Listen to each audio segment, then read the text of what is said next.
Poker, blackjack, roulette, tous ces jeux dans le confort de votre salon. Dès 2012, les Ontariens auront leur casino en ligne.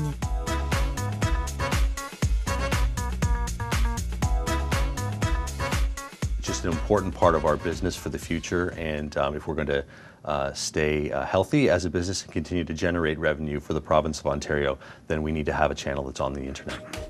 Plus de 2000 sites de jeux de hasard sur la toile virtuelle. 400 millions de dollars sont dépensés dans cette industrie en Ontario. So it's very attractive for politicians to have a way to collect hundreds of millions or even billions of additional dollars without having to increase taxes.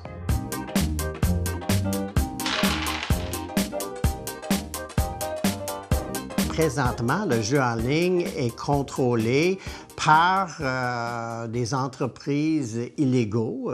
On peut appeler ça la mafia, ça peut être juste des entreprises illégaux. Et l'État, maintenant, veut dire, bien là, nous autres, on veut profiter de cette manne-là, alors on va avoir le monopole là-dessus, puis on va tasser les autres. Mais est-ce que c'est légal de jouer sur les sites non réglementés? Il y a des régions grises et c'est pas vraiment clair si c'est illégal pour vous de jouer en ligne ou pour quelqu'un de vous offrir la chance ou l'opportunité de jouer en ligne. Si les personnes qui offrent le jeu par le biais de l'Internet sont dans les îles quelque part hors de la juridiction canadienne, il est plus difficile d'intervenir et c'est ça le problème. Et là, maintenant, la légalisation de ce jeu-là, elle risque d'augmenter la pratique du jeu en ligne parce que l'État va dire que, mesdames, messieurs, c'est correct, allez-y, venez, là, c'est correct. Plus de 300 000 Ontariens ont des problèmes de jeu. Est-ce que ce chiffre augmentera avec le jeu en ligne?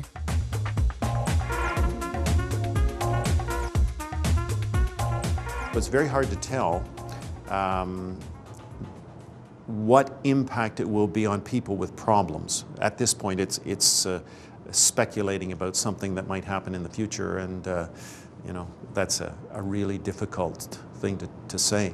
For sure, there's going to be more problem gamblers in Ontario because for casinos, you have to dress, you have to go there. It takes some planning, some energy.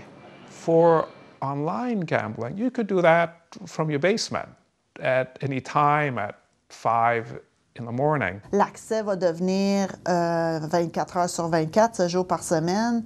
Plus facile d'accès, ça va être comme un exemple typique qu'on donne, c'est qu'on va pouvoir jouer à partir de la maison dans nos pyjamas. La venue du jeu en ligne va attirer tout un nouveau groupe qui jusqu'ici peut-être n'avait pas été impliqué au niveau du jeu, qui va se sentir plus confortable d'aller jouer en ligne parce que c'est régi par notre gouvernement. Ils vont se sentir plus en sécurité. On a les indications de risque. On connaît que les jeunes adultes ont des problèmes à un pourcentage plus élevé. On voit bien avec le poker les risques pour les jeunes.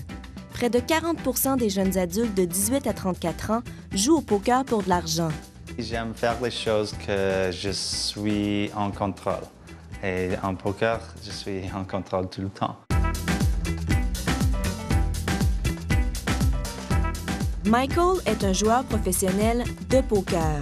Il joue en moyenne 10 heures par jour. Si tu veux être bon, tu dois travailler fort et tu dois faire les devoirs et les autres choses comme ça pour être un bon joueur. Et si tu penses bien, tu vas gagner de l'argent. Si je compare aux personnes moyennes du Canada, je pense que je suis riche.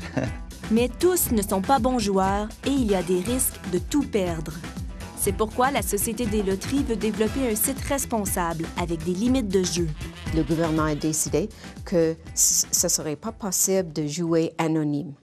Il faut s'identifier, il faut établir une ligne de crédit. There are many, many safeguards you can build in to online gambling. In a sort of ironic way, there may be more than you can create in a casino, in a land-based casino. But online, it's electronic. So if you say, I want to be off this website, they simply cut you off.